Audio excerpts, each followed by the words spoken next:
right now. An occupied people has the right to use armed resistance against a foreign occupation. That's it, period. There is no right for a colonial power to engage in a merciless assault against a civilian population that it cages. That right simply doesn't exist. The Electronic Intifada. The Electronic Intifada. The Electronic Intifada. This is the Electronic Intifada Podcast. I'm Nora Friedman. And I'm Asa Winstanley. Joining us today on the Electronic Intifada Podcast are the hosts of the Palestine Pod, a brilliant new weekly podcast that focuses on Palestine with the aim of supporting Palestinian liberation, justice, and equality on the ground and in exile. Lara Elborno and Michael Schirtzer, thank you so much for being with us today. Thank you for having us. Appreciate it. So there's so much to get into. This is, we're recording on day 4 of Israel's bombing campaign against Gaza. Hundreds of airstrikes, dozens and dozens of people slaughtered. Lara, you have family on the ground in Gaza. How is your family? What are you hearing from them? Yeah, well, Nora, the situation is absolutely brutal. Every person in Gaza who I have spoken to, family and otherwise, has reaffirmed that the last few nights in Gaza have been more brutal in terms of the sheer amount of shelling than all 3 of the last military assaults on Gaza combined. The shelling has essentially not stopped. Nobody has slept in days, and the people are very tired. My uncle and his and our family are sending us voice notes every morning, and I can hear the fear in their voices. I can hear, the trembling. I can even hear the shelling, actually, because it doesn't stop in the morning, it doesn't stop in the afternoon, and so, there are moments where he'll be sending me a message, and I can hear in the background the shelling. And this is actually very consistent with what we have seen on the Instagram lives that have been taking place over the last few days, with direct footage from Gaza that is basically showing the situation, unedited footage for hours on end. And interrupting the interviews is always, there's a new explosion, there's a new shelling, turning the camera. I mean, this is something that we are seeing again and again. But at the same time, we are in the first day of the Eid holiday, and Palestinian people teach life. So, we saw an article from the New York Times today about a family that insisted on celebrating their daughter's birthday. People are still celebrating Eid in their homes. They're trying to live as normally as possible, knowing that their death can be moments away. But that is who we are as a people. And as for Israel, Israel's on a genocidal campaign. Netanyahu has talked about hitting Gaza strikes that they have never dreamed of. He promised that this is just the beginning. I'm sure Nora and Asa, you saw that they have already leveled 4 entire residential buildings in Gaza. Those residential buildings house hundreds of families. I mean, can you imagine an entire 15-story residential building that was leveled in a manner that looks like a planned demolition? Yeah, and I think we have to ask ourselves, what do we expect people to do, and how do we expect people to react to this kind of brutality? I mean, the problem is that Palestinians have been so dehumanized for many decades that we don't even offer them the possibility of reacting the way that any human being would. Right? The scenes out of Gaza right now in 2021 look like the Nakba of 1948. The people are leaving their homes with, bags of their belongings and the clothes on their back, and the kids are walking out with no shoes, and they're just trying to find anywhere to go. But of course, it's actually even worse than the Nakba of 1948, because in Gaza you have no place to go. There is no place to escape to. There is no safe zone. There is no, a no-fire zone. They can't leave Gaza because the very same entity which is pummeling them with these airstrikes is the same entity that has imposed a 15-year-long military siege on Gaza, a blockade that has basically sealed off the border, and it also a naval blockade that makes it impossible for them to even escape by sea if they wanted, right? So we're talking about caging 2 million people. These people, remember, 80% of them are refugees. These people the majority of them aren't even from Gaza. The majority of them trace their origin to the cities and villages that they were expelled from in 1948 at the time of the creation of the State of Israel. They just want to go back home, but instead of being able to go back home, which is their right, enshrined under international law, not only can they not go back home, but they must sit in Gaza, subjugated, and just at the mercy of Israel's bombs. So this is a situation that we have in Gaza, and I have to admit that we have to always keep in mind our role in this. As the United States, we are the primary funder of Israel. Israel is the world's largest recipient of U.S. foreign aid. If there are Americans that listen to this podcast that think it's not their problem, I'm sorry to say that that's simply not the case. Unless you like funding genocide, in which case, go off. I mean, it has been the U.S.'s modus operandi for 500 years. But can you talk a little bit more about like your family and where they live, how they're even like dealing with these last 4 days? Yeah, so they're in Gaza City. I don't want to give more information than that, Sure, for obvious reasons. And Gazans are very creative people, and they are strategic, and they learn how to deal with these things. So, they know, for example, that when the assaults start to come, you have to open the windows. You have to open the windows so that the windows don't get blown out by the shelling and then end up, reverberating in the house and causing injuries or death. They know that you have to sit as close as possible to the center of, the room. They know that you have to stay as close as possible to the ground. I mean, these are things that they have learned over time, and these are things that no human being should ever have to try to strategize or understand. The feeling is very much that, look, there's nothing that we can do, but we know that our cause is just. And the thing is when you know that your cause is just, you can at least die with dignity. And this is very much the feeling in Gaza. You can at least die with dignity. You can at least die knowing that you were defending Al-Aqsa Mosque, which was being invaded, subject to stun grenades, sound bombs, live ammunition, rubber bullets. They fired on hundreds of people in Al-Aqsa. There were hundreds of injuries. Several people lost their eyes. I mean, this is a very aggressive and violent response on the part of Israel right now, all throughout Palestine, right? Historic Palestine, all of it, 48, the West Bank, Sheikh Jarrah, obviously, Jerusalem, and also Gaza. Everything is connected right now. Yeah. It's been about 100 years of ethnic cleansing, and we've still got people who are like, we got to stop this cycle, guys. Yeah. Right. As though it's like, I don't know what precipitated this, but like Biden said, I hope that it comes to an end soon. Right. Yeah. Like we have these, I mean, just the most passive and diabolical responses from US politicians, from European politicians who are, basically sending their thoughts and prayers while they're writing, checks for billions and billions of dollars so that Israel can continue its military occupation and colonization of Palestine. Let's talk a little bit about what's happening in 48, especially in present day Israel, as Palestinian citizens are rising up in tandem with Palestinians in Gaza and the occupied West Bank. There have been sustained rebellions in the streets of major cities like Lid and Jaffa and Haifa and Nazareth against these Israeli pogroms. We're also seeing literal lynch mobs in the streets by Israelis who are going after any Palestinian they see walking down the street. They're even breaking into people's homes, as we saw. I think it was in Haifa. There was a video that was circulating of people, Israeli mobs literally breaking into Palestinian families' homes and trying to destroy everything and everyone inside. Yeah, that video was really terrifying. And Yeah. it turns out that it was actually Israeli police doing that. And Yeah. the fact Right.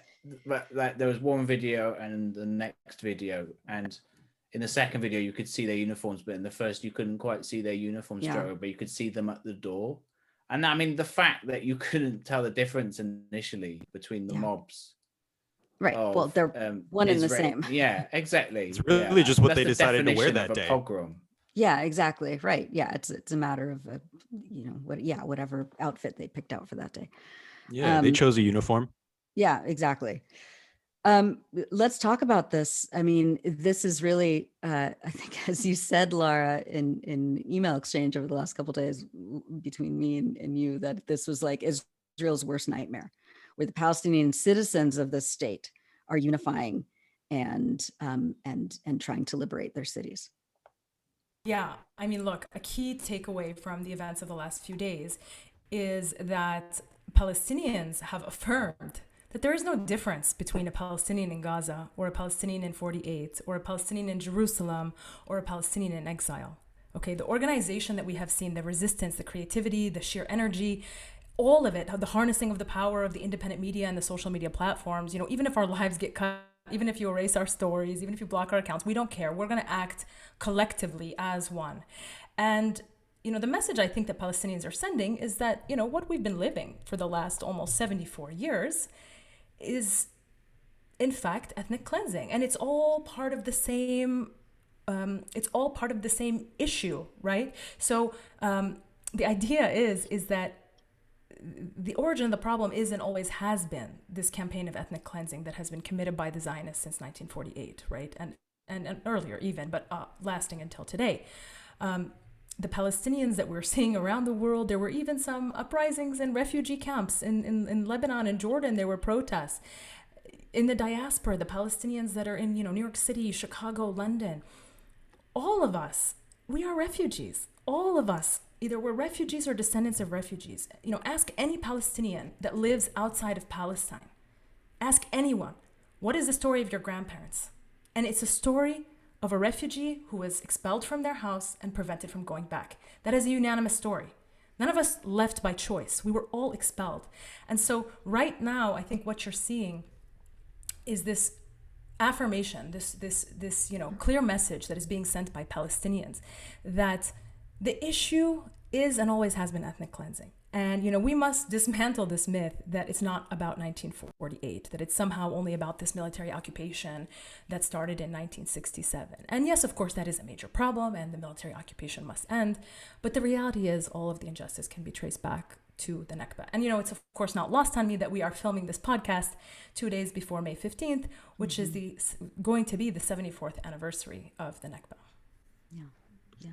Yeah, Tamara, you've been looking into this issue of what's been happening inside 1948 Palestine, inside present day Israel. I understand.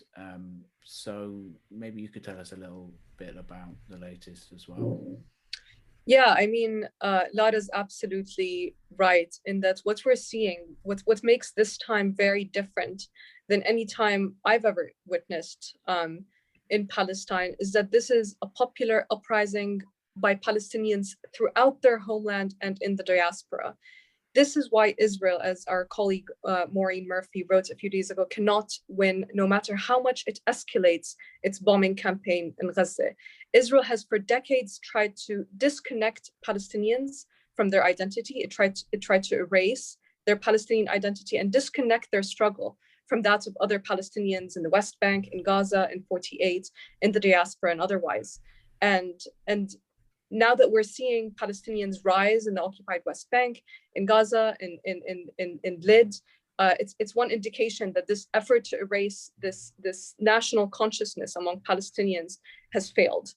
And we have learned this from the very first day of this recent escalation, when the Palestinian resistance organization that governs Israel's internal affairs, Hamas, gave Israel 1 hour to clear the Al-Aqsa Mosque compound, to release detainees, and to clear Sheikh Jarrah. And then it fired its rockets to Jerusalem after Israel refused to do so. What happened then is that the Palestinian resistance in Gaza proved that the bombing in Gaza is never separate from Palestinian struggle throughout the West Bank, and that Israel's attacks on worshippers, on medics, on journalists in Al-Aqsa Mosque, injuring hundreds over last weekend, cannot go with Palestinians sitting silent and doing nothing.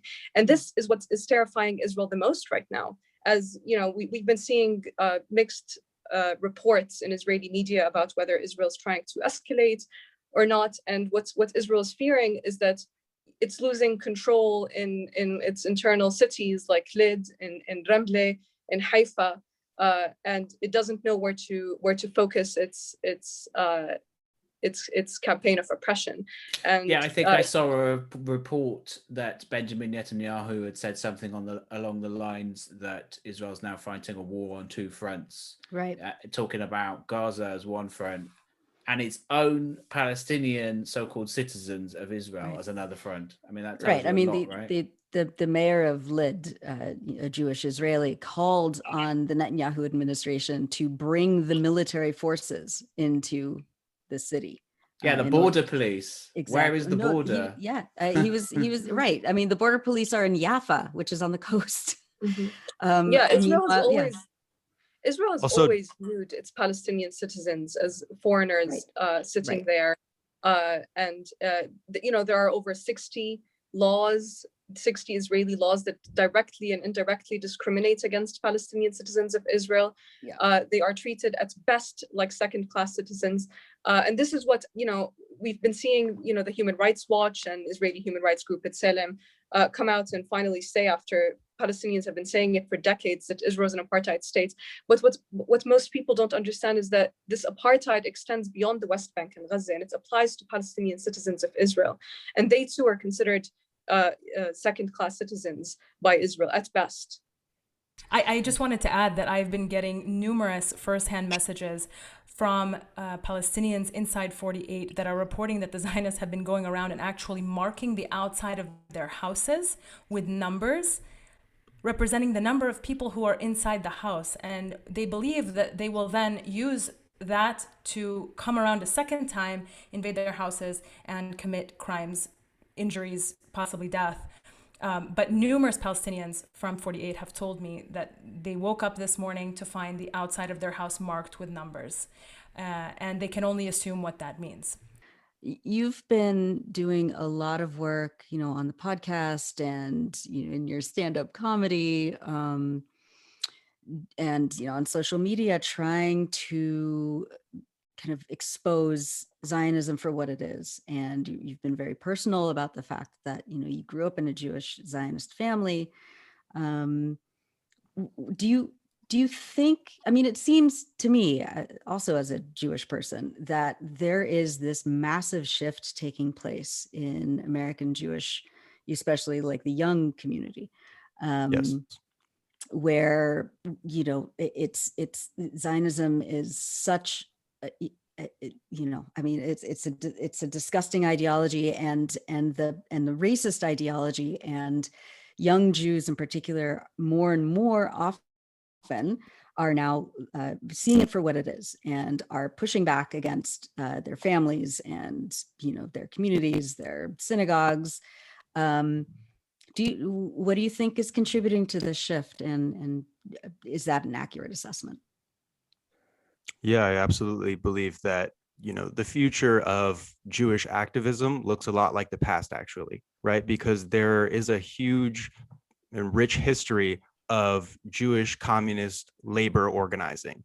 And I think that there is going to be a return to that. Given the state of affairs, people can no longer ignore the atrocities that are happening. We are watching pogroms live in real time. People are streaming them on their phones, right? It looks like I'm looking at my own family. It's insane. I cannot stand by and just watch a cooking video or something. Like it's insane. And there are people who will not want to mess up their aesthetic. Fam, if your aesthetic allows you to be silent during genocide, you are a psycho. But I am hopeful about the future because I see so many young Jewish activists who are outright denouncing Zionism. There are others who are conditioning their support for Zionism, which is a clear concession, something they almost never do. I think part of it is really just that some of the very typical Zionist myths that we are accustomed to hearing every time there is a flare-up of colonial violence, like Israel has a right to defend itself, or the Hamas rockets, or Palestinians did this. All of these myths, I think right now in 2021, we're seeing that they are being dismantled before our eyes. Mm-hmm. We are seeing clear connections with this type of reasoning and, sort of all lives matter reasoning. I came across a meme that had that today that had, thousands of likes. We're seeing the reinforcement of this idea that there is no moral equivalence between a colonial power that has been imposing an apartheid system of governance on a subjugated native population and the legal armed resistance of an occupied nation. And I think the public is moving towards this understanding, that both sidesism, is grossly insufficient in the context of the discussion on Palestine. You must take a position. You must take a position. And the only morally sound position is to say very clearly that the clock does not start running when Hamas fires a rocket. The clock starts running at ethnic cleansing. The clock starts running when a European-led movement shows up in Palestine in 1948 and, not only wanted to stay in Palestine, right? Because, there isn't so much of a problem with the notion of immigrants coming to a new country. Plenty of Palestinian scholars have said this before, and they've said that, look, if these people wanted to stay as immigrants, fine. There's plenty of examples in history where Palestine has welcomed immigrants. Take, for example, the Armenian population. They came to Palestine after World War I and they became Palestinian Armenians. So, we have no problem with this. The problem, however, is when not only do they want to come to the land, but they want to replace us on the land. And that's where we draw the line. We draw the line at ethnic cleansing. And I think that's a reasonable position to take. By the way, I want to talk about, I'm in communication with some people who are on the ground, and the tactics for resistance are evolving in such a great way. I don't want to share too much, but I will say they're lubricating the floors with soapy water so that soldiers will slip and fall in their Ninja Turtle suits, right?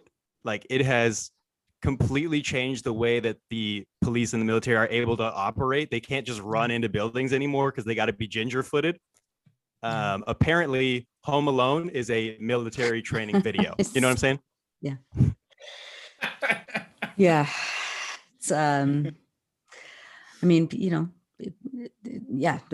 resistance tactics have to be creative. When you're not, when this is, it's when you don't have an army. There's we no don't have army. An army. There's no, and it's mostly people. Children. Right. Tamara, did you have something you wanted to add? Yeah, I mean, when Michael was talking about pogroms being filmed on live television on people's social media, the other thing that is being filmed is Israeli leaders themselves filming themselves with direct threats to Palestinian civilians in Gaza that likely constitutes evidence of premeditated intent to commit war crimes in Gaza. Right. Yesterday, Israel's defense minister, so-called defense minister, Israel's war minister, Benny Gantz, who is already a war criminal from Israel's assault on Gaza in 2014, when he ordered military strikes that killed more than 2,200 Palestinians, including 550 children. That's 11 children per day, as the assault was 51 days long. Yesterday, Benny Gantz posted through Kogat, which is the bureaucratic arm of Israel's military occupation, a 1.5-minute video, which was like a pre-recorded address to Palestinian citizens of Gaza. He told them, and I'm quoting, "Gaza residents, the last time that we met on Eid al-Fitr, I was chief of staff during Operation Protective Edge. If Hamas does not stop its violence, the strike of 2021 will be harder and more painful than that of 2014. Later in the video, he said, Gaza will burn. What can we understand from this other than a direct threat to Palestinian civilians in Gaza? And this should go directly to the International Criminal Court to investigate this evidence of premeditated intent to commit war crimes in Gaza. To commit genocide. Yes. Correct. And what investigation? We're watching it. Yeah. You've got another Israeli member of parliament, Bezalel Smotrich, who is an author of a plan to expel Palestinians that was called by a prominent Israeli scholar of the Holocaust potentially genocidal. Yesterday he tweeted, or the day before yesterday, on Tuesday, he tweeted, "Flatten the strip." Okay. Let's take Prime Minister Benjamin Netanyahu. Okay. This is just the beginning, he said yesterday, as he was announcing the assassination of Hamas, senior Hamas commanders in the Gaza Strip. We will hit them with strikes they have never dreamed of. Okay.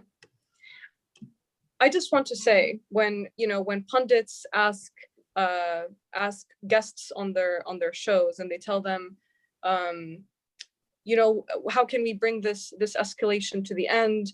What can both sides do to de-escalate the situation? Hamas, Israel. Every single rocket that Israel drops, missile that Israel drops on Gaza is optional, and they can stop doing it. And they make the decision every single time they drop a missile on Gaza and to annihilate a family. This is a choice that they make, and they can choose to stop launching this ongoing campaign on Palestinians. The other thing that I wanted to mention when we were talking about how the media cycle basically starts from a rocket that Hamas fires, and starts from on Sunday when Hamas fired rockets to Jerusalem. The Zionist entity is a foreign military occupier. It is always already the initiator of all aggression against Palestinians, no matter where you start with Palestinian history. You want to go back to Sunday, you want to go back to 14 years ago when Israel began its siege on the Gaza Strip, you want to go back to 67 with the occupation of the West Bank or the Syrian Golan Heights or the Gaza Strip, or do you want to go back to 48 when Israel, or what was then Zionist militias, forcibly expelled 800,000 Palestinians from their homes? No matter where you go back in Palestinian history, Israel's always already the initiator of all aggression, and it can choose to end aggression against it by, or self-defense against it by stopping the bombing campaign and lifting its occupation and lifting its siege. This whole idea that there can be a good form of Zionism, there's this liberal Zionism that exists. I mean, it's just a lie. We're seeing all these attempts to try to rebrand Zionism. Zionism is a feeling. Zionism is an emotion. It's a personality identity trait. Right. Yeah, it's an identity. It's like a she, her, he, him Zionist. You know what I mean? Yeah. That's what they're doing now. I've literally seen that on Twitter profiles. Thank you. Yeah. People will be like, "You're attacking my identity," and it's like, your identity is fascism. Yeah, no, I mean the British left especially has fallen for this whole thing to a large extent. Like at least the sort of I guess the establishment left, but it's I mean, look, Zionism is racism, and that's it. Like we absolutely can't accept this, and Zionism is a political ideology. It's a racist, colonial political ideology. That's what it is. It's simple as that.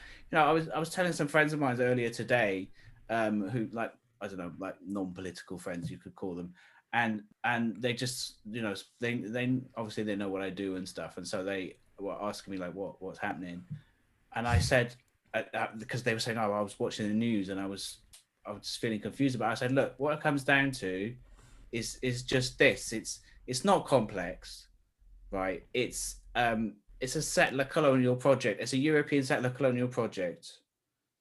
That's it. It's as simple as that. Palestinians are being driven out of their homes by the state of Israel solely because they're not Jewish. That's what it comes down to. It's a form of supremacy. It's similar to white supremacy in South Africa or in North America, And so, there's this whole industry of think tankers and journalists dedicated towards making the conflict, the conflict seem like, complex, and, you have to have a PhD to talk about it, without straying into anti-Semitism and all this kind of stuff. And it's not, it's absolutely not. You don't need a PhD. You don't need some sort of special qualification to understand basic injustice, Yeah, Asa, I always say it doesn't really matter what Zionism means to you in theory, in your mind. We have to judge Zionism very logically by its consequences. And the consequences of Zionism are the creation of the world's largest refugee problem, the removal of a native population, the subjugation of those who remain, as well as clear attempts to continue to remove more and more Palestinians from the land. The story of Sheikh Jarrah itself, just look at the story of Sheikh Jarrah itself. That story is the story of a Palestinian family that continues to get kicked off of their land. This is not the first time. They trace their first expulsion back to 48, right? And then they were expelled to Sheikh Jarrah, and then they I believe their house was taken more than once when they were after they were expelled from 48. So this is what we're dealing with. The reality is that the creation of the state itself, to its constantly expanding borders, which it has never defined, by the way, this is what we are seeing at every step of the way. And every single policy, every single Israeli policy, right? From the uprooting of olive trees to the demolishing of Palestinian homes, to the expulsion of Palestinians from their homes, to the building of of settlement, to the pummeling of Gaza with bombs. Every single policy, every single relationship between Israel and Palestinians is rooted in the desire to remove Palestinians from Palestine. That's it. And these are not my words. These are the words of the Israeli politicians themselves. They are the ones who invented the term demographic control. They are the ones who use these other genocidal terms like mowing the lawn when they refer to the assaults that they carry out on Gaza. They are the ones that speak about putting Gazans on a calorie-restricted diet. This is genocide, right? Zionism is not an identity. Zionism is not an identity. It's a bunch of war crimes in a trench coat, okay? And the propaganda is so deep that like some production company will probably make a movie about how they sieged the third holiest site in Islam during Ramadan and how it really took a toll on the soldiers. Of course. Guys, did you see that tweet from the IDF itself talking about how like it's been a really tough couple of days, but it's been really great to wake up and just have your support? Yeah. I think it was from the Israel account itself. It was from the Israel account. Yeah. It was from the Israel account. So look, really exhausting to kill like it's so all these children in like tough 4 work. days. We've been holed up in bomb shelters, but it's so nice to get these, words of support from you guys. Yeah, let me read it to you. But I mean, I think in all seriousness, the kind of mental gymnastics that these propaganda government, either government propaganda accounts or government aligned propaganda accounts, pro-Israel propaganda, they go through. Seriously, like the mental gymnastics they do go through, it must be literally exhausting for them, Yes. And They can qualify. They suffer. Yeah. They can qualify for the Olympics with those mental gymnastics. It's amazing. It's great. And the other thing that really annoys me about liberal Zionists is how, and especially in this country, in Britain, is their support for the Israeli Labour Party. Like this is something we've really seen in the British left and the whole campaign, the fabricated anti-Semitism campaign against Jeremy Corbyn, which successfully deposed him as leader of the Labour Party and prevented him from becoming prime minister. These so-called left-wing Zionist groups, they're very open they define themselves as Zionist groups. But then when you say, these are Zionist groups, they accuse you of anti-Semitism because you're using their own terms for themselves. And they support, they're open, like the Jewish labor movement, the so-called left-wing Zionist group officially affiliated to the British Labour Party. It says on its website, on its Twitter profile, we support the Israeli Labour Party, and as if we criticize the Netanyahu government. Oh, what the Netanyahu government is doing is really appalling. Yeah, so what did the Israeli Labour Party do? What did the Israeli Labour Party? The Israeli Labour Party carried out the worst crimes against Palestinians. Yeah. No matter where you go back to, 1967 carried out by the Israeli Labour Party's political antecedents. 1948, the Nakba. Who led the Nakba? Who led the expulsion of the Palestinians? Ben Gurion. It wasn't Jabotinsky. It wasn't the Jabotinskyites who participated in it as well, but they only had a supporting role. It was the armed forces of David Ben Gurion. So Labour Zionism is just as bad as right-wing Zionism, if not worse. These cartoonish evil leaders like Benjamin Netanyahu and Donald Trump were a great gift to liberals. Because now they can point and say, the problem isn't Zionism, but Netanyahu's Israel. The problem isn't imperialism, but Donald Trump. And it's just used as a scapegoat. Right. And now that Biden is at the helm, they're curiously very silent about it. Just take for example the moving of the U.S. embassy to occupy Jerusalem. Right. Okay, this was a Trump move. You would expect that when Biden took office, that he would have reversed this move, because this was severely condemned by so-called liberals at the time of the decision to move the embassy, right? And of course, the DNC official position was, we're not moving it back. Right. We're not moving the embassy back. Right. That was one of the first things that they said that they were not going to do. Right. In terms of foreign policy decisions. Yeah, because I mean, in practice, the Democratic Party leaders have actually always supported moving the embassy to Jerusalem. Right. They were glad that Trump did it, and they didn't have to do it themselves. Yeah, they just didn't want to deal out with the PR fallout of it, whereas Trump didn't care. Right. Also, you reported that the Labor Party just hired a former spy from Israel. I remember reading that story and thinking, oh, wow, they're not even trying to hide it anymore. Couldn't have made it up. I could not have. I still can't believe that story. I mean, but I mean, obviously, as usual, we check everything. I mean, I've verified this story. I mean, it's been confirmed as well. But I still can't believe it. And that spy comes from Unit 8200, which is the cyber intelligence force that is responsible for blackmailing, surveilling Palestinians, making sure that they have absolutely no human rights.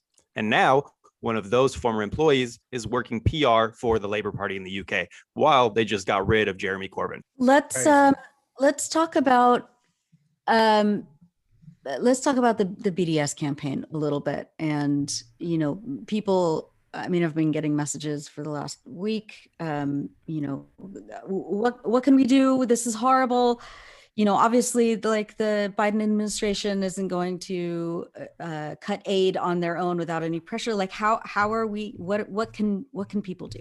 And of course, there's the boycott, divestment, and sanctions campaign, which is, one of the things, like, the least you can do is not to buy Israeli products, right? But talk about how you both see BDS organizing, especially in times of crisis and accelerated ethnic cleansing, like we're seeing now, and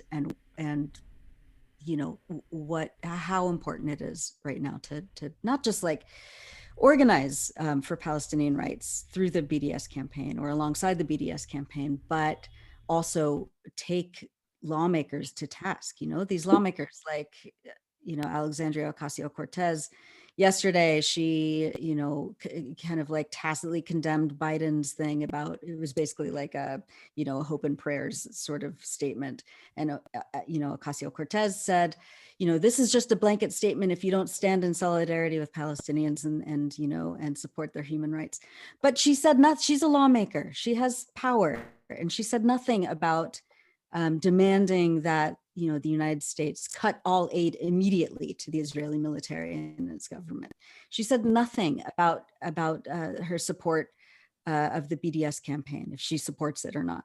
So that, as I pointed out, like, that itself is a blanket statement. You can't just like call for solidarity without concrete demands, especially as a lawmaker.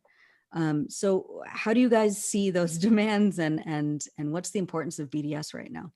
Look, if there's one thing that we've learned from the events of the last few weeks, it's that Palestinians are not going to wait for anyone to liberate them.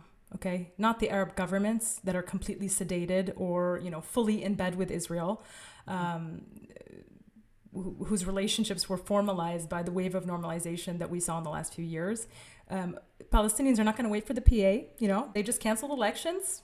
First elections in 15 years were canceled a few weeks ago. Yep. Curious timing. We're certainly not going to wait for the EU, who, to my knowledge, has been completely unconscious for the last month.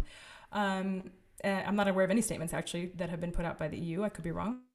We're not going to wait for the US either. We've all seen the clips of the State Department spokesperson, Ned Price. He struggled.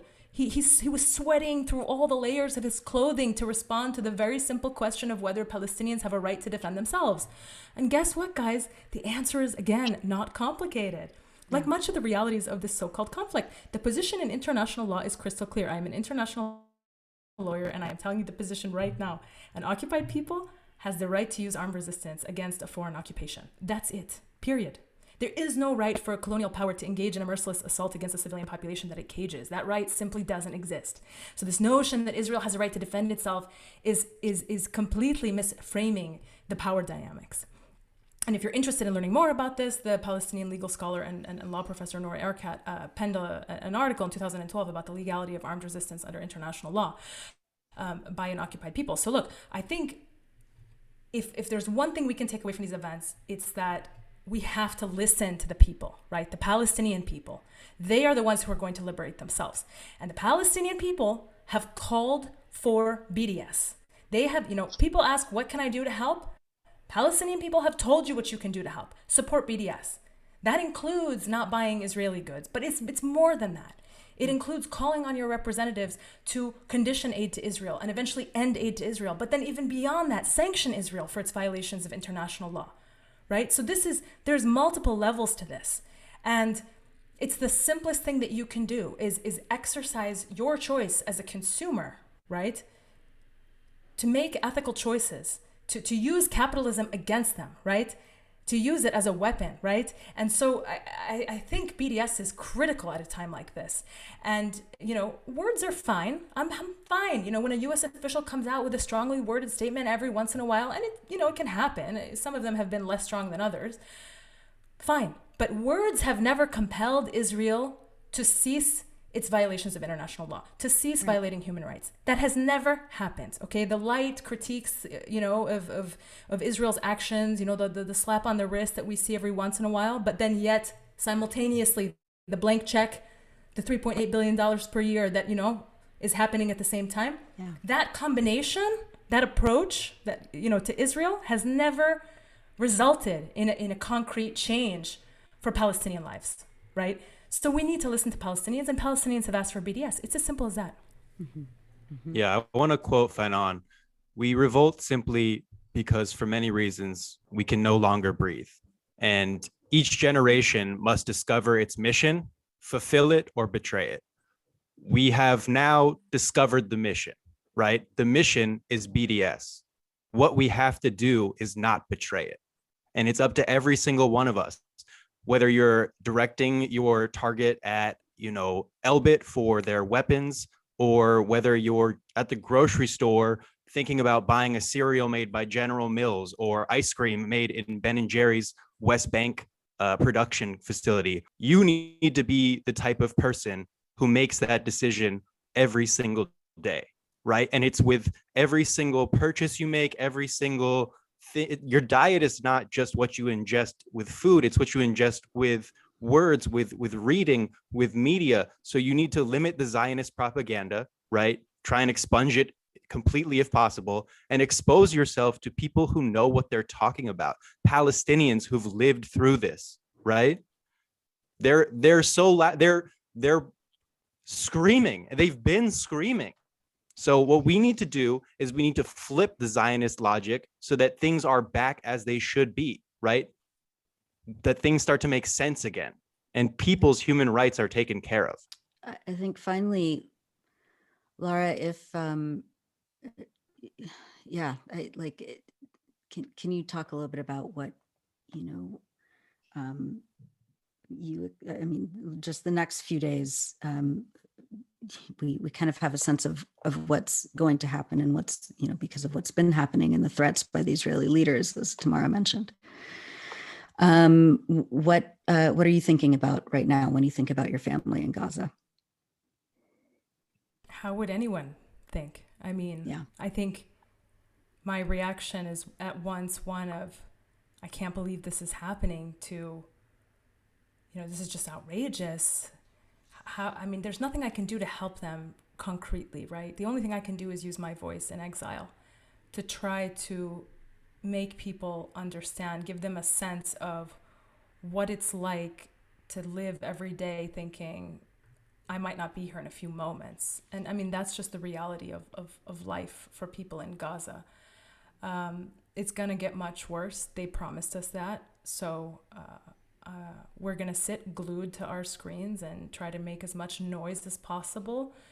And, I'm going to try to obviously go out and protest. I'm in France, as you know, and actually the situation here is a bit absurd. They've canceled our protest, which was set to happen on Saturday. We just found out about that a little bit ago, and I saw that the EI just published a piece about how they actually also arrested the organizer of the march. Who you're talking about the French government for our listeners. Mm-hmm. Mm-hmm. Yeah. So the organizer of the march was the leader of a Palestine solidarity organization, a Frenchman by the name of Bertrand Helbron. He was arrested earlier because of his organizing for this march to support Palestine and what's happening right now. And I mean, this is not unique to Palestine. France right now is dealing with a lot of issues and a very serious crackdown on civil liberties. This is really just a continuation of those same repressive policies.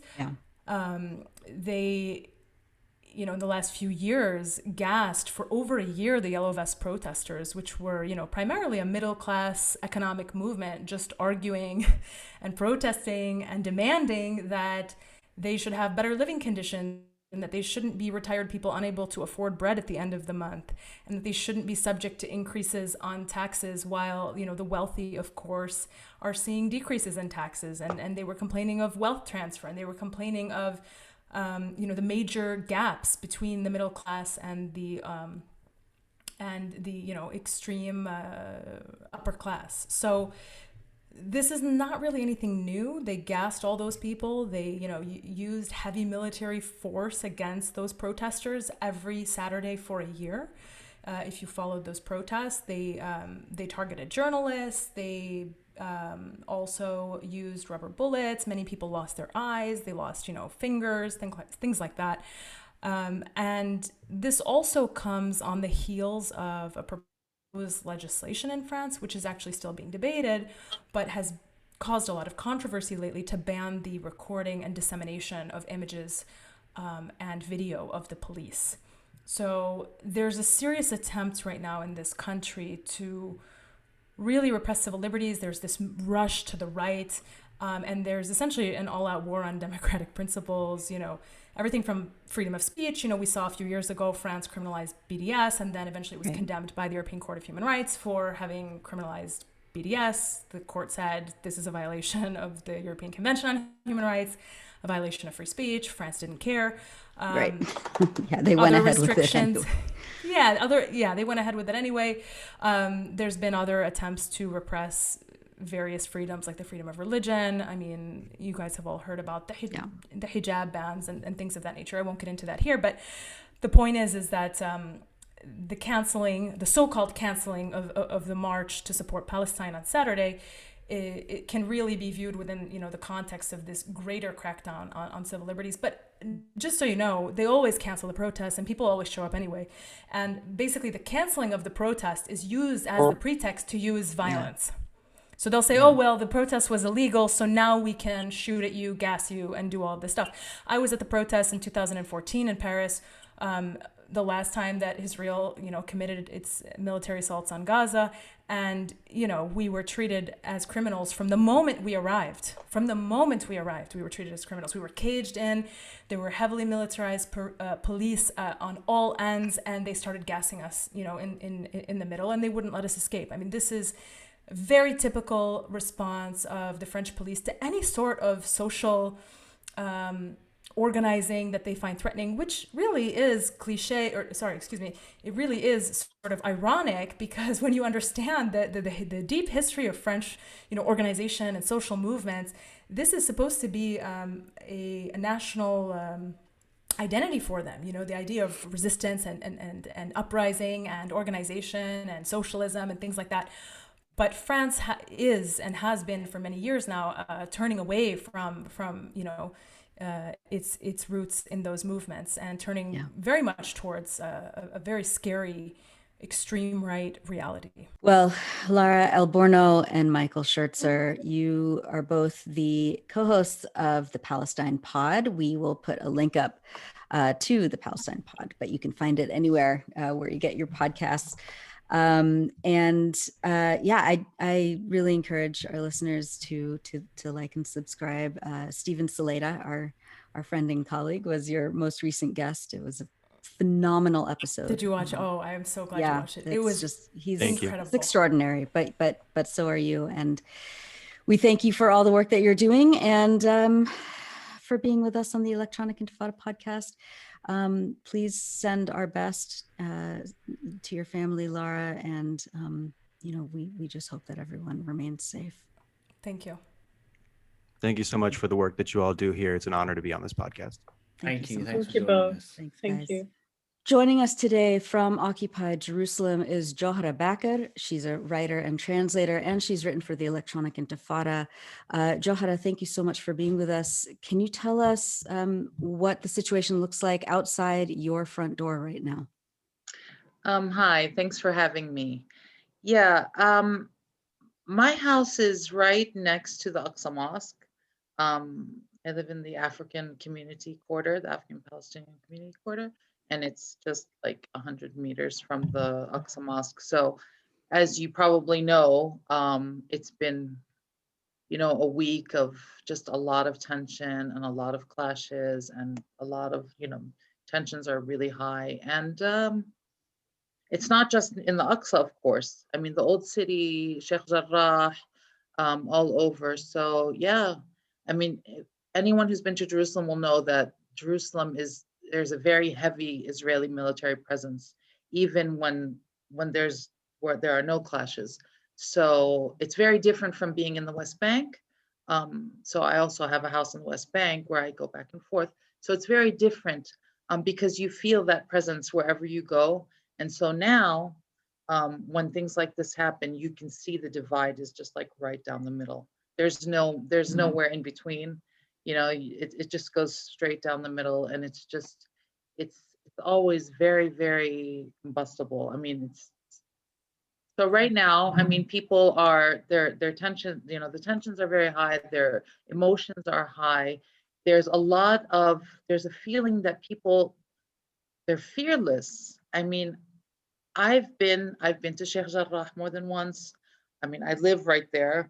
And I can see, and it really is like this uprising or whatever you want to call it.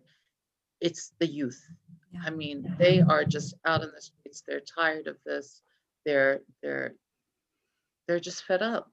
Yeah. And part of me is very proud as a Palestinian to see this, and part of me is fearful. And because we know what happens when these things happen, we know that Gaza always pays the price. And that's exactly what's happening now. So there's a lot of mixed emotions I can speak for myself, and probably for a lot of people. There are a lot of mixed emotions involved right now. Can you talk a little bit about being a parent right now, amidst everything that's happening? Yeah. And just the most horrifying testimonials from Gaza have been pouring in all over social media of children saying goodbye to their parents before they go to bed, for example, and parents, not being able to guarantee that they will all wake up in the morning. I mean, just the most, unimaginable trauma and fear. Yeah. Because of Israel's, death machine. You're in East Jerusalem, where the situation is, continues to be very volatile, where Israeli police and Israeli, settler lynch mobs are threatening Palestinians all over the city and elsewhere inside the West Bank. Can you talk about what it's like being a parent? Again, my son is 21 and my daughter is almost 19. And as a parent, the problem with the thing with being a Palestinian a lot of times is that you also have these emotions where you want to instill in your children the love of their country, and that, we have this right to defend it and we have this right to resist. And this is exactly what me and their father did for the years. But at the same time, as a parent, you have that instinct that you want to protect and that you don't want anything horrible to happen to them. So there's kind of like this push and pull in terms of when things like this happen. And, and my children also want to be part of it. So you want them to be part of this movement, and at the same time you're afraid. And that's basically where we are every day. And then sometimes, even when they're not even actively part of it, you get pulled into things. Just walking down the street in the old city, sometimes you get caught in between. And even without, the thing is with being a Palestinian in East Jerusalem, even without, you know, uprisings or whatever, or without all of these clashes, especially my son, because he fits, you know, he's in that demographic. He's 21, he's a male, he's, you know, tall, he's whatever. So he gets stopped all the time, he gets harassed. So there's never any time when he leaves the house that you think, you know, he may not get arrested, or at least, you know, pushed around. Or, and then my daughter as well, you know, she's very active where it comes to Palestine. And so, yeah, I have this fear, of course, but at the same time, I think, you know, well, everyone else has the same fear. And if they don't do it, who's going to do it? And of course, it's nothing compared to what people are going through in Gaza. I mean, that's just a horror at a whole other level. I mean, it's just unbelievable. And this and the world is, again, we just feel, it feels like, you know, I don't know if you're familiar with that movie Groundhog Day, where you just go same thing. Yeah. You know, we just go over and over, and we're hope, inshallah, at some point something will break. Yeah. How did it feel? Yeah. How did it feel earlier this week when to see Palestinians in Gaza and Palestinians inside 48, inside the rest of historic Palestine, outside the West Bank and Jerusalem, to see Palestinians all over Palestine to express solidarity with you in Jerusalem and the ethnic cleansing campaign that's happening on an ongoing basis? How did that feel? Oh, that was amazing. I mean, like, for Palestinians, especially Palestinians inside the 48 territories, because they have a whole other set of issues, because they're citizens of Israel, but at the same time, they're very discriminated against. And to see that kind of solidarity was really heartwarming for all Palestinians. And then now, not just Gazans, not just the West Bank, not just inside historic Palestine. Now you're having Jordanian Palestinians, you know, rushing to the border. You have them in Lebanon. So it just also shows, I mean, for me, that's also proof, that's evidence that Palestinians are one. And that no matter how long this conflict continues, the Palestinians will always, you know, adhere to that same cause. And even, I mean, irrespective of our own leadership and all of the mess that it's caused, the Palestinians, when push comes to shove, you know, this is one cause, and they will rise up. You know, and Jerusalem is not just something, no matter what happens at the international level, or again, like I said, with our leadership, Jerusalem is what they call, you know, the red line. You know, Palestinians just won't have it, and that's very heartwarming for us. But at the same time, you see this crackdown on them, and Palestinians inside the 48 territories. I mean, the lynches and the lynchings and the even the military, the way that they're cracking down on them is just horrible. Yeah. Pogroms. It's pogroms. Yeah, pogroms. Yeah, it is. Yeah, it is. Can you kind of assess the situation, you know, around Al-Aqsa, just next door to where you live, and you know, how Palestinians have been able to defend, you know, the Dome of the Rock and Al-Aqsa Mosque, and you know, the day after Eid, when we're recording this, what does the atmosphere kind of feel like right now where you are? Look, it's all, the thing is with being near the Aqsa, there's always tension, because, like, you know, that now that the settlers are allowed to go in from Dung Gate, and so there's always tension there anyway. But with this new, this, and there's always infringement on Al-Aqsa, little ones, big ones. So that this is what the media doesn't always pick up, or they've normalized it. So living there, you see that day to day. The difference now is that it's at this mass scale. Again, you never know when things are going to flare up. Like the other day, right before the last day of Ramadan, was it? Maybe the day before. So it was just crazy. I mean, Al-Aqsa was, actually, there was literally a literal fire there. And also people were just like in the thousands, just chanting and throwing rocks, and they were shooting rubber bullets and tear gas. And then so like at around 11:30, I was in the house and everything was calm. And all of a sudden you just hear these like stun grenades just going off. I ran outside to go see it because my kids are outside. And I mean, special forces, if anybody, I mean, if you're here, if you've come here, you know that Israel's special forces are different than the army. They are just ruthless. And they're just like throwing them inside the neighborhood, at people's legs, people, almost everybody I know has gotten hit but with a stun grenade. So you see this, you never know when it's going to happen, but you kind of like always expect it. And so that's kind of the atmosphere at all times now. And again, like I was saying before, it's not like it's something that that there's going to be an end to. There may be like, that it may kind of like recede a little bit for a day, a month, 6 months, but you always know, as long as the situation or the conflict remains and there's no settlement, that this is going to rise up again, and it's just going to be this vicious cycle. Yeah. And that's the unsettling thing as well.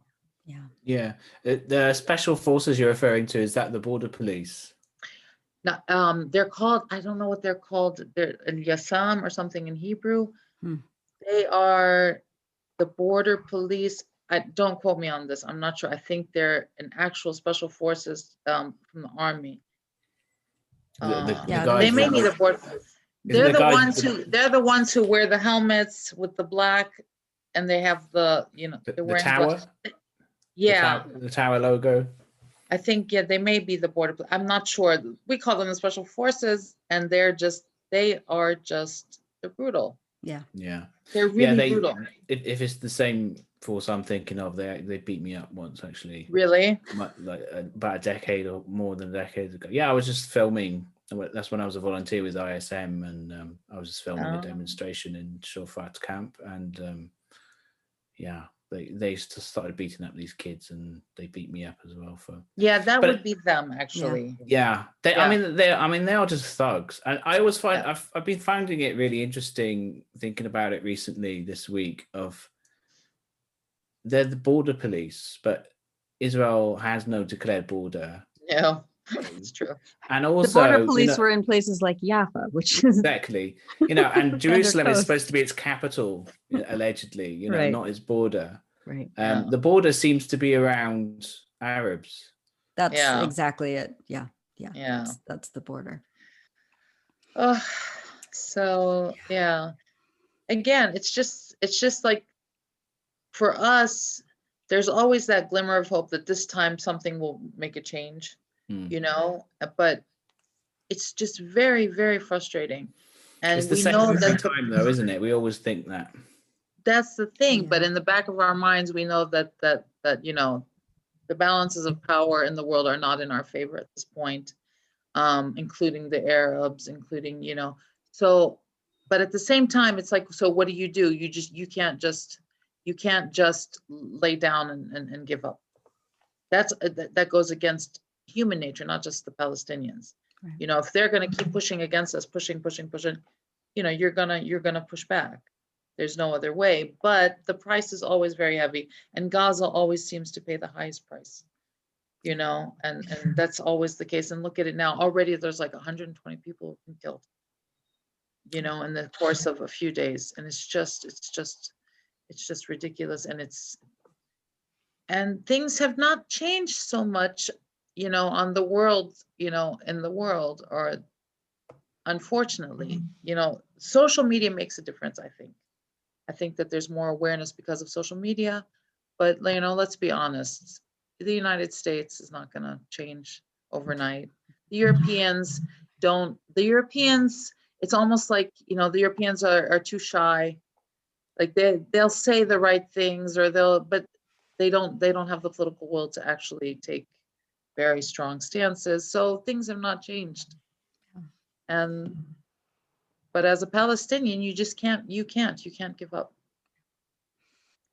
Can you give us an update on what's been happening in Sheikh Jarrah specifically? Because, throughout the last 4 or 5 days, everyone has been, and rightly so, focused on what's been happening in Gaza. But what is the situation with Sheikh Jarrah? And yeah, what's Sheikh Jarrah at this point, they haven't, as far as I know, they haven't expelled them yet. Right. They're still supposed to, they're waiting for this court order. But again, that's not a victory that they've postponed it. So people are still going. The settlers are involved now also, sometimes the settlers, they slash the tires or whatever. So there's still that ongoing. There's still ongoing clashes every night. Again, I haven't been there in a few days, but I did go there. It's very unsettling, because like the Israelis come in with, first of all, they come in with their horses, those big horses to disperse the people. And then these special forces, the border police come in, and then they have the what is it called? The skunk water. Right. And that stuff is just horrible. Like people even make jokes, like the demonstrators make jokes. So like, you know what, I'll take a rubber bullet, but I do not want to get sprayed by this skunk water. Yeah. So that's still ongoing, but the court order is still pending. But we know what happens. We always know. I mean, it wouldn't be the first time. And we try to change the narrative as well. The word evictions is not the right word to use. They're ethnically cleansing Jerusalem, and they're forcefully expelling. It's not an eviction. An eviction makes it sound like they didn't pay their rent or whatever. And so we know what's happening. And I think that the narrative is so important. And this is what's been skewed for so many years. Even the word conflict is not, some people are saying, oh, stop the war. It's not a war. Right.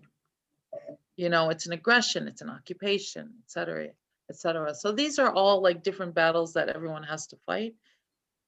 And I think in that sense, social media may help a little bit, but we have to do what we can. Yeah. But the sense of solidarity in Sheikh Jarrah is unbelievable. I mean, I don't know if in Ramadan, people were breaking their fast there. Again, the youth have been almost fearless. It's just, for me, I lived through both intifadas, and yes, there was a lot of that as well. But in Jerusalem, I haven't seen this for a long time. They're just fed up. Yeah. And it just shows every time something like this shows how stark the divide is. Yeah. No. You are also an American. And when you see the like Biden saying yesterday, for example, that like he didn't think that Israel's use of force was over the line or whatever, and he basically sends his thoughts and prayers to for this to quickly end, as though he was a complete neutral player in this, and was not funding the Israeli military and sending weapons that are killing children in Gaza right now.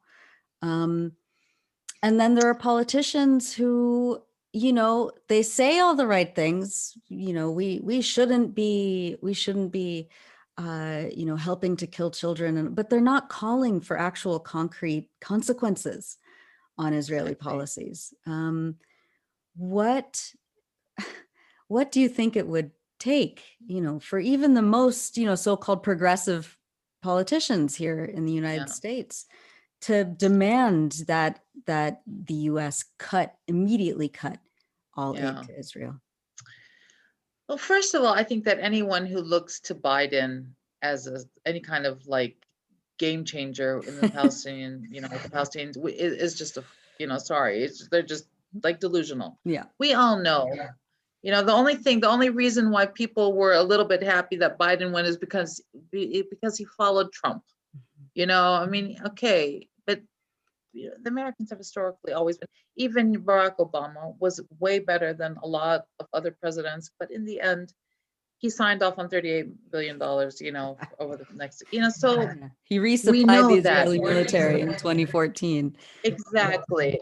So I'm not, I can probably speak for all Palestinians. We're not looking to Biden to change anything. Now, the breath of fresh air within the American public, first of all, the people. There are a lot of Americans who are aware and who are, trying to raise awareness and change things. And, BDS in the States is pretty alive. There's also the Congress people. I mean, yesterday I read that there were 25 Congress, members of Congress who are calling on Israel or on the US to at least link funding. And I think, like, to answer your question, I think the only way that policy will change is through funding. It has to be the money.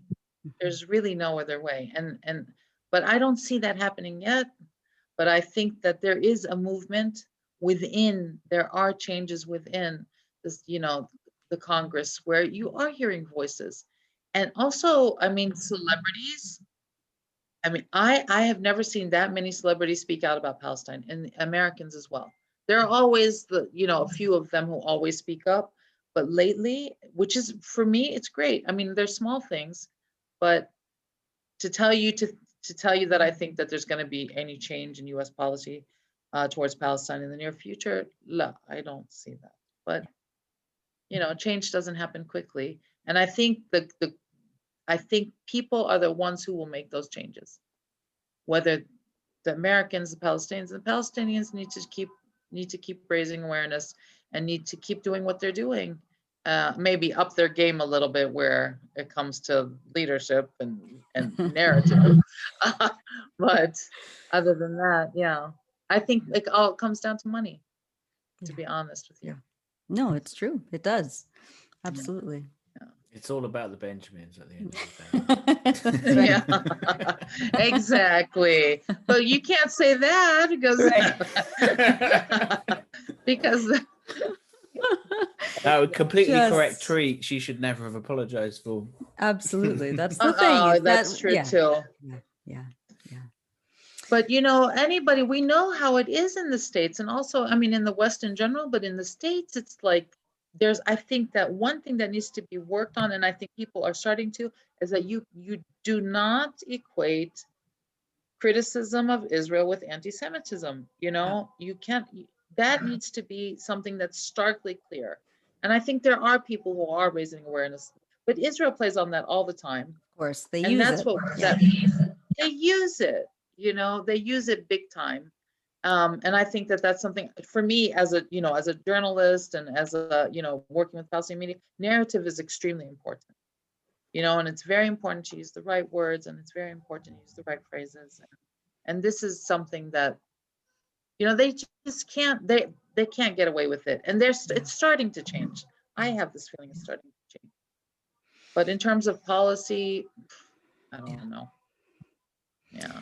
Unfortunately, I think it's only force that's going to change anything. Yeah, absolutely. And people, consistently pressuring politicians to do the right thing and be on the right side of history. Yeah. Exactly. Finally, as a journalist, as a writer, as a translator, as someone who's in the streets at ground zero, really, for the struggle for Palestinian liberation and against Israeli, settler colonialism,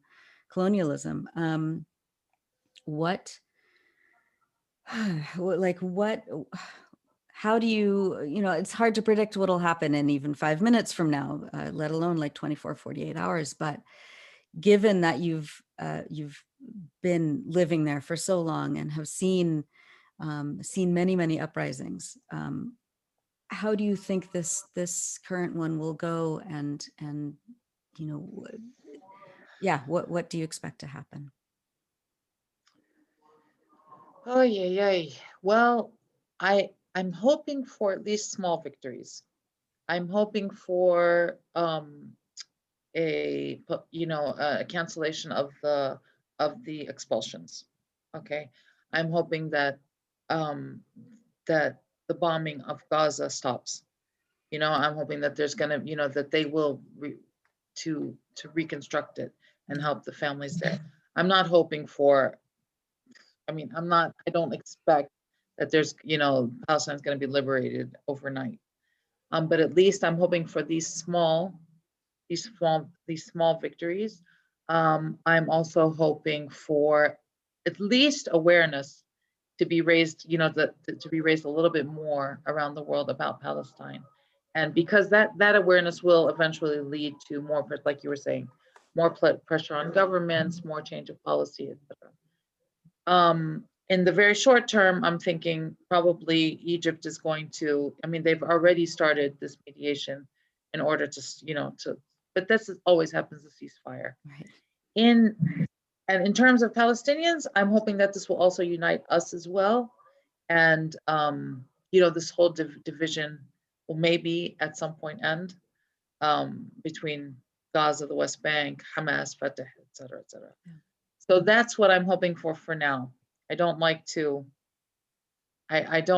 have any illusions that this is going to, we're gonna have a state or whatever. Yeah. That's a whole other conversation. But yeah, at least that, because if they stop this in Sheikh Jarrah, that could be a precedent for other cases. And we know there are going to be other ones. This is just a little microcosm of Palestine. So inshallah, at least that for now. Joharah Baker, you're a writer, translator, and journalist based in occupied East Jerusalem. Thank you so much for being with us on the Electronic Thank you for Intifada having podcast. me. Thanks. And we'll Thank keep you. in touch with you, and we'll update, of Yes. course, our listeners and viewers on the situation as it unfolds. Thank you so much. Thank you. Be safe. Bye-bye. Thank you. Bye-bye. Thanks for watching this video. Please subscribe to our YouTube channel, hit like, leave a comment. These engagements help us with the YouTube algorithm, and it helps us to get around Silicon Valley censorship as much as possible. It does make a difference. You can also support our journalism by going to electronicintifada.net and clicking on donate now. Thank you.